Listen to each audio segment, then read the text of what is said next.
नमस्कार विद्यार्थी मित्रांनो, अभिव्यक्ती या DS पुणे विद्यापीठाच्या विशेष कार्यक्रमात तुम्हा सर्वांचं स्वागत आहे. मित्रांनो, आपल्याला खूप सारे प्रश्न असतात, शंका असतात, पण त्या प्रश्नांचं समाधान करणारी व्यक्ती आपल्याला सापडेलच याची खात्रीही नसते. बरं, काउन्सिलिंग म्हटलं की एक फॉर्मल त्याला लुक येतो, जे दरवेळेस हवं असेलच असं नाही. आणि म्हणूनच कदाचित आम्ही हा विशेष कार्यक्रम सुरू केला. आपल्या या कार्यक्रमात आपल्याच संस्थेचे जुने माजी विद्यार्थी दीपक शिकारपूर आज आपल्याला भेटीस आलेले आहेत. So it is my privilege and honour to introduce our today's distinguished guest and DS alumni, Dr. Deepak Shikarpur. He is one of most respected IT professional, technology thought leader, author, entrepreneur and mentor with a decades of experience in the field of information technology. He played a significant role in promoting digital transformation and technology adoption across industry, academia and society. He is a founder and chairman of Indian Blockchain Forum and has been closely associated with several national and international technology initiatives. Beyond his professional achievement, Dr. Shikarpur is a profile author. I guess he might have written more than 68 books. So, articles on emerging technologies, digital transformation, cybersecurity, artificial intelligence, you just name it. And he has inspired thousands of students, educators, professionals, and aspiring entrepreneurs. As a passionate mentor and motivational speaker, he has delivered keynote addresses at hundreds of conferences, universities, professional forums, sharing his insight on technology, innovation, and future-ready digital society. Today, we are indeed fortunate to have with us a visionary who continues to inspire generation through his knowledge, experience, unwavering commitment to technological advancement. Sir, welcome back to our alma mater. After so many years of professional success, what emotion do you experience when you return to DS?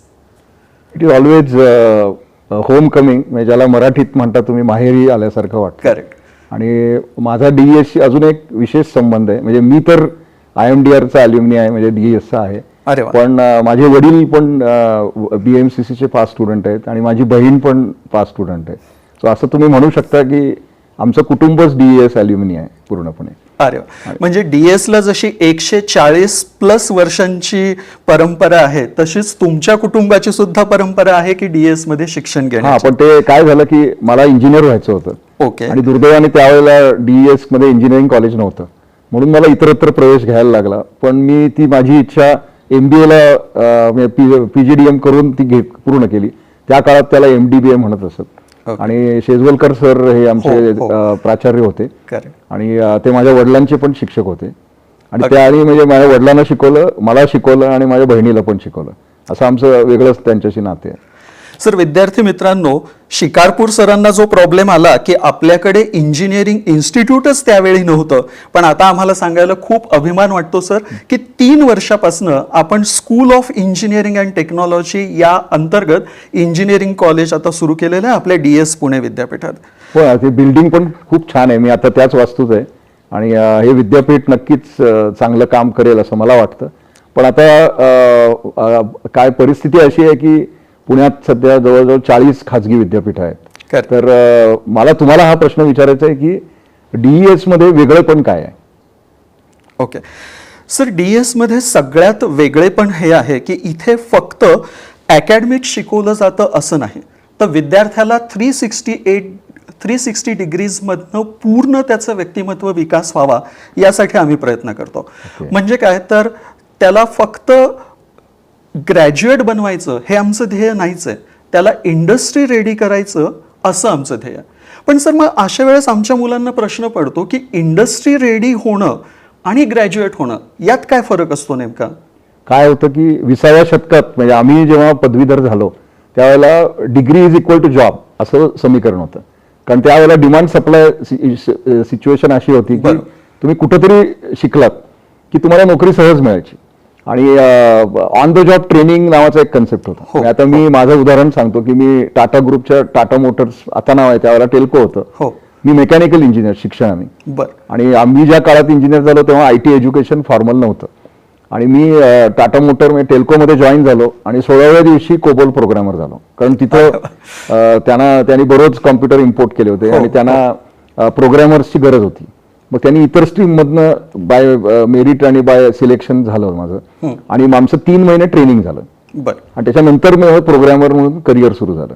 आता industry असं म्हणते की आम्हाला readymade material पाहिजे, we don't have time to train. खरं आणि याच्यात अजून एक प्रॉब्लेम आहे की विशेषतः IT मध्ये स्टॅबिलिटी नाही आहे. बरोबर म्हणजे समजा आम्ही एखाद्या प्रोफेशनलवर 6 महिने 1 वर्ष ट्रेन केलं आणि तो सोडून गेला तर आमचं इन्व्हेस्टमेंट वाया जाते.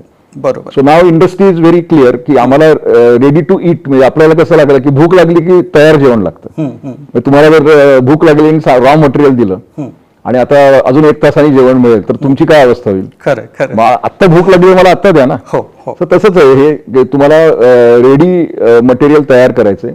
आणि इंडस्ट्री हा अतिशय व्हेग शब्द आहे. इंडस्ट्री हॅज व्हरायटी ऑफ नॉमेनक्लेचर्स, आणि प्रत्येक लर्नर, मी ऍक्च्युली स्टुडंट या टर्मिनॉलॉजीच्या विरुद्ध आहे. बरं स्टुडंट बिकम्स फ्रेशर, हो पण लर्नर हॅज कमांडो माइंडसेट. तो सतत शिकत राहतो. तो आयुष्यभराचा विद्यार्थीच आहे. हा, आणि तो विशेषतः IT मध्ये जर करिअर करायचं असेल तर तुम्हाला लाईफ लॉंग लर्निंगला पर्याय नाही, कारण technology change almost on daily basis. बरोबर सो यू कॅनॉट से की आता माझं शिक्षण संपलं. हो आता हा पायाभरणी DES मध्ये जर होत असेल तर ती अतिशय स्तुत्य बाब आहे. सर, आम्ही आता यासाठी तुम्ही विषय काढलाय म्हणून सांगतो. आमच्याकडे प्रत्येक सेमिस्टरला 2 वेगळे असे प्रोग्राम घेतले जातात आणि हे प्रोग्राम सिलेबसमध्ये असे मेन्शन केलेले नसतात. एकाला आम्ही म्हणतो स्किल एनहान्समेंट आणि दुसरा जो आहे तो प्रोफेशनल एनहान्समेंट. आता स्किल एनहान्समेंटमध्ये आम्ही मुलांनाच विचारतो की आपल्या सिलेबसमध्ये असं काय आहे जे तुला शिकावंसं वाटतंय पण ते आपल्या सिलेबसमध्ये नाहीच आहे. तर सिलेबसमध्ये नसलेला पण इंडस्ट्रीला लागू होऊ शकणारा असा एखादा विषय तुला शिकायला आवडेल का? आणि मग मुलं त्यांची डिमांड घेऊन येतात की सर आम्हाला हे शिकायला आवडेल, हे आत्ता आपल्या सिलेबसमध्ये नाही आहे पण भविष्यात हे खूप लागू शकणार आहे, तर आम्हाला याच्याबद्दल तुम्ही शिकवाल का? आणि मग आपण तसे प्रोग्राम्स मुलांना द्यायला लागतो. दुसरा जो मी म्हणालो प्रोफेशनल एनहान्समेंट, हा प्रोफेशनल एनहान्समेंट आम्ही मुलांना इंडस्ट्रीच्या दृष्टीने रेडी करण्यासाठी करून घेतो. म्हणजे मुलं टेक्निकली कदाचित स्ट्रॉंग असूही शकतात पण त्यांचं communication skill, how to face a interview, how to write their resumes, how to use git very efficiently, या सगळ्या गोष्टी आम्ही त्यांना शिकवण्याचा तिथे प्रयत्न करतो. पण ह्याच्यात मी तुम्हाला सांगू इच्छितो की सध्याच्या AI युगात ना कम्युनिकेशन हे खूप वेगळं झालेलं आहे. बरोबर. म्हणजे आता तुम्हाला एक पत्र लिहायचं असेल किंवा तर ChatGPT सारखी टूल एका सेकंदात तुम्हाला पत्र तयार करून देतात. तर मला असं वाटतं की तुम्ही AI रेडी पण मुलांना तयार करायला पाहिजे. हो, कारण इंडस्ट्रीला शेवटी प्रॉम्प्ट इंजिनियर्स पाहिजे. बरोबर. आणि त्यामुळे सध्या काय आहे की आता हा वेगळा विषय पण आपण वेगळा त्याच्यावर एक पॉडकास्ट नंतर करूया की आर्टिफिशियल इंटेलिजन्स मुळे या शैक्षणिक संस्थांवर काय परिणाम होणार आहे हा एक वेगळा विषय आहे. पण माझी तुम्हाला विनंती आहे की तुम्ही AI हे प्रत्येक विद्यार्थ्याला काही प्रमाणात शिकवा, ते स्किल इसेन्शियल आहे. आणि AI वापरून तुम्ही परदेशी भाषा पण सहज शिकू शकता. अगदी. तर ते पण तुम्ही शिकवत असाल असं मला वाटतं. निश्चित सर. विद्यार्थी मित्रांनो, तुम्ही ऐकताय दीपक शिकारपूर यांना आणि सरांनी सांगितलेल्या गोष्टी मला खूप अभिमान वाटतो की आपण DES पुणे विद्यापीठात ह्या ऑलरेडी चालू केलेल्या आहेत. सरांनी सांगितलं की आपल्या प्रत्येक मुलाला AI आलं पाहिजे. तर सर मला तुम्हाला सांगायला आवडेल की आपल्याकडे पहिल्या वर्षापासूनच आपण एक मायनर ट्रॅक देतो जो AI रिलेटेडच असतो. मग विद्यार्थी आर्ट्सचा असो, कॉमर्सचा असो, मॅनेजमेंटचा असो किंवा कॉम्प्युटर सायन्सचा, त्या क्षेत्रात AI कसं वापरल्या जाईल याचं आम्ही त्यांना 5 सेमिस्टर असं शिक्षण देत असतो. त्यामुळे ती मुलं AI रेडी होतात.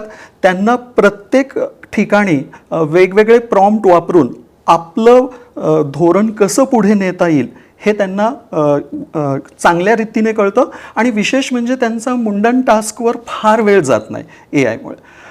दुसरं तुम्ही म्हणालात ते परदेशी भाषा शिकण्यासाठी, तर आपण NEP फॉलो करत असल्यामुळे आपल्याकडे वेगवेगळे ॲबिलिटी एनहान्समेंट कोर्सेस चालतात. तर या ॲबिलिटी एनहान्समेंट कोर्सेस अंतर्गत सध्या आपण DS पुणे विद्यापीठात सर्वच स्कूलमध्ये जर्मन, फ्रेंच आणि जॅपनीज या 3 लँग्वेज शिकवण्याचा प्रयत्न करतो. अर्थात आपली देशी संस्कृत ही भाषा तर आपण शिकवतोच, पण या व्यतिरिक्त परदेशी भाषांवर तुम्ही जसं म्हणताय की तशी काहीतरी कमांड असली पाहिजे म्हणून आपण हे करत असतो. हे कौशल्य अतिशय महत्वाचं आहे, कारण बहुराष्ट्रीय कंपन्या म्हणजे MNCs मध्ये जर करिअर करायचं असेल तर तुम्हाला त्या देशाची आणि त्या भागाची माहिती असणं महत्वाचं आहे. बरोबर. आता मी टाटामध्ये असताना मी 8 वर्षात 40 देश फिरलो. अरे वा. त्यामुळे मला अनेक देशात मी राहून आलो आणि मला हे असं वाटतं की प्रत्येक विद्यार्थ्याला जर आपलं करिअर मोठ्या स्तरावर न्यायचं असेल तर परदेशी काही दिवस राहणं किंवा काही महिने राहणं हे खूप महत्वाचं आहे. फक्त तो देश कुठला आहे आता पर्स्पेक्टिव्ह बदलत चाललेत. खरं. आता मी लोकांना सांगतो की लुक ईस्टवर्ड्स, म्हणजे जपान, कोरिया हे देश खूप महत्वाचे आहेत आणि तिथं आपल्याला खूप संधी आहेत आणि मला अतिशय आनंद वाटला की आपण ह्या भाषा शिकवता. हो. पण नंतरचा एक सध्या मुद्दा महत्वाचा आहे की इंडस्ट्रीला फक्त कौशल्य आणि ज्ञान असणारे लोक नको आहेत. बरोबर. तर त्याची मनोवृत्ती पण चांगली पाहिजे. हो. कारण ऍटिट्यूड चांगली असेल तर तो कस्टमरशीच बरोबर बोलेल, मिळून मिसळून राहील लोकांची. टीम शेवटी कसं असतं की IT किंवा कुठल्याही इंडस्ट्रीमध्ये टीमवर्क महत्वाचं असतं. अगदी बरोबर. आणि हे टीमवर्क जर आपल्याला विद्यार्थ्यात तुम्हाला जर ती आणायचं असेल तर त्याचे एक्स्ट्रा करिक्युलर ऍक्टिव्हिटीज खूप असायला पाहिजेत. आता मी तुम्हाला सांगतो की मी टेबल टेनिस चॅम्पियन होतो. म्हणजे मी विद्यापीठाच्या 6 मध्ये होतो. अरे वा. एक तुम्हाला क्रीडा प्रकार, एक कला आणि टीमवर्क साठी ह्या गोष्टी खूप महत्वाच्या आहेत. कारण परीक्षा आहे की परीक्षाला काही अर्थ नाही. खरं. म्हणजे DES मध्ये होपफुली तुम्ही परीक्षार्थी विद्यार्थी बनवत नसाल, पण त्याला तुम्ही चांगला माणूस बनवा आणि त्याला ह्या सर्व गोष्टीची ऍटिट्यूड डेव्हलप झाली की मग इंडस्ट्रीत तो मुलगा पुढे जाऊ शकतो. आणि त्यामुळे आजच्या पॉडकास्टच्या माध्यमातून मी एक साधा फॉर्म्युला तुम्हाला सांगतो की जर करिअरला 100 मार्क असतील तर तुमच्या पदवीला 25 मार्क आहेत. नंतर तुमच्याकडची जी कौशल्य आहेत त्याला अजून 25 मार्क आहेत. तुमची जर ऍटिट्यूड चांगली असेल, मनोवृत्ती चांगली असेल तर अजून 25 आणि शेवटचे 25 जे आहेत ते इंटर्नशिप आणि ऍक्च्युअल तुम्ही वर्क एक्सपिरियन्स काय करता ह्याच्यावर आहे. तर तो माझा तुम्हाला प्रश्न आहे की तुम्ही प्रत्येक विद्यार्थ्याला इंडस्ट्री एक्सपोजर कसं देता. सर, तुम्ही सांगितलेल्या प्रश्नाला आम्ही पॅरलली चालतोय हे पाहून आम्हाला खरंच निश्चित खूप आनंद होतोय. आपण काय करतोय सर की आपण प्रत्येक मुलाला किमान 2 वेळा इंडस्ट्री एक्सपोजर देण्याचा प्रयत्न करतो. पहिल्यांदा आपण त्यांना समर स्कूल किंवा OJT ऑन जॉब ट्रेनिंग ज्याला म्हणतात त्यामार्फत मुलांना 1 महिना आपण कंपनीचं एक्सपोजर देतो. या 1 महिन्यात मुलाला कंपनी एटिकेट्स, कंपनीतले कसे सगळ्या गोष्टी असतात हे कळतं. तिथे जाताना काय करावं हे कळतं. लोक असं सांगतात की आजच्या मुलांना 8 तास एका जागी बसणं हे सुद्धा एक चॅलेंज आहे. तर हे सगळ्या गोष्टी त्याला कंपनीत शिकायला मिळतात. आणि जेव्हा तो फायनल इंटर्नशिपसाठी जातो जी 6 महिन्याची असते तिथे मात्र त्याला लाईव्ह प्रोजेक्ट करायला मिळतो. आणि मग तिथे त्याला आत्तापर्यंत आपण जे काही स्किल शिकलोय, जे काही नॉलेज आपण ॲक्युम्युलेट केलंय ते सगळं कसं वापरता येईल हे तिथे कंपनीत सिद्ध करायला लागतं. त्यामुळे त्याची तिथे खऱ्या अर्थाने वाढ होते, विकास होते असं आपण म्हणू शकू. आणि दुसरी गोष्ट सर, तुम्ही आणखी मगाशी बोलताना एका मुद्द्याचा उल्लेख केलात की मुलांना परदेशी सुद्धा जाता आलं, तिथल्या वातावरणाशी ॲडजस्ट करता आलं तर ते खूप चांगलं आहे. आम्हाला सांगायला आनंद होतो सर की आमच्याकडे आम्ही जे OJT किंवा इंटर्नशिप चालू केलं आहे त्यात बऱ्याचशा परदेशी विद्यापीठाशी सुद्धा आम्ही संलग्न होण्याचा प्रयत्न केला आहे. आता सध्या आपल्या 2 MSc बायोइन्फॉर्मॅटिक्सच्या मुली परदेशी विद्यापीठात स्वित्झर्लंडमध्ये इंटर्नशिप पुरी करतात. तर त्यामुळे आपण हे करतोच आहोत. मुलांना आपण ज्याला आपण म्हणतो की परदेशी जाण्याची, तिथल्या वातावरणात रुजण्याची संधी मिळावी यासाठी आम्ही वेगवेगळ्या कॅम्पस टूर घडवत असतो. मुलं या निमित्ताने विद्यापीठात जातात, तिथे काय चांगलं आहे, आपल्याकडे काय नाही, आपण काय केलं पाहिजे याचा एक अंदाजा घेतात. यावर्षी सर आपण आपल्या मुलांना मलेशिया, सिंगापूर अशी एक ट्रिप घडवली आणि दुसरी ट्रिप आपली जपानला जाऊन आली आहे. त्यामुळे मुलांना ते पण एक्सपोजर आपण देण्याचा प्रयत्न केलेला आहे. हे छान आहे. आणि अजून एक मी तुम्हाला विनंती करतो की पुणे शहरात शेकडो परदेशी नागरिक राहतात. बरोबर. त्यातले काही विद्यार्थी आहेत पण काही रेग्युलर करिअरसाठी आलेले लोक आहेत. तर त्या मंडळींना पण कधीतरी तुम्ही इन्व्हॉल्व करा. विशेषतः त्यांचा प्रॉब्लेम काय असतो की आपल्या जेव्हा सुट्ट्या असतात तेव्हा ते फ्री असतात. बरोबर. तर त्यावेळेला जर तुम्ही काही ऍक्टिव्हिटीज करू शकलात तर तुम्हाला त्याचा चांगला फायदा होईल. पण ओव्हरऑल डीएस विद्यापीठाची 3 वर्षात तुम्ही खूप अचीव्ह केले धन्यवाद आणि सर. याला अर्थातच लिगसी खूप महत्वाची आहे. अगदी बरोबर. म्हणजे आपल्यापैकी असे किती शैक्षणिक संकुल आहेत की देशाचे 2 माजी पंतप्रधान तुमचे माजी विद्यार्थी आहेत. अगदी बरोबर. अशा ट्रॅक रेकॉर्डच्या संस्थेमध्ये विद्यार्थ्याला शिकता येणं हा नक्कीच एक अभिमानाची गोष्ट आहे आणि हे नक्कीच तुम्ही प्राप्त कराल. आणि मला पण अभिमान वाटतो की मी ह्याच संस्थेचा माजी विद्यार्थी आहे आणि आज मला इथे येऊन खूप आनंद झाला. धन्यवाद सर. तुम्ही इथे आलात आणि आमच्या मुलांना मार्गदर्शन केलं हे आम्हाला खूप छान वाटलं सर. आणि मित्रांनो, तुम्हाला सुद्धा सरांचे जे विचार ऐकून नक्कीच प्रभावित झालेले असाल. तुम्हाला सुद्धा यातनं खूप काही घेण्यासारखं आहे आणि अजूनही तुमचे काही प्रश्न असतील तर प्लीज आपल्या वेबसाईटला भेट द्या. www.dspu.edu.in या वेबसाईटला जाऊन तुम्ही तुमचे प्रश्न आमच्याशी शेअर करू शकाल.